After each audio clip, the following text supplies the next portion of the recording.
பாருக்கோர் அன்னை சீதாவின் மீதே பழி போட்டு சொன்னால் அண்டம் தாங்காதே. தாயாம் அவளின் நிலையை நீ பாராய். ராமாயேந்தான் கேளாது போனாய்.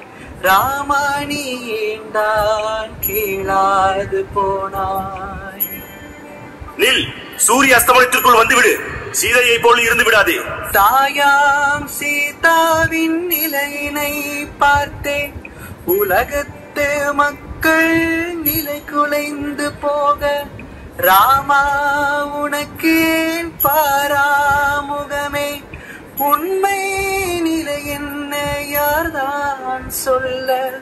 உண்மை நிலை என்ன யார்தான் சொல்ல.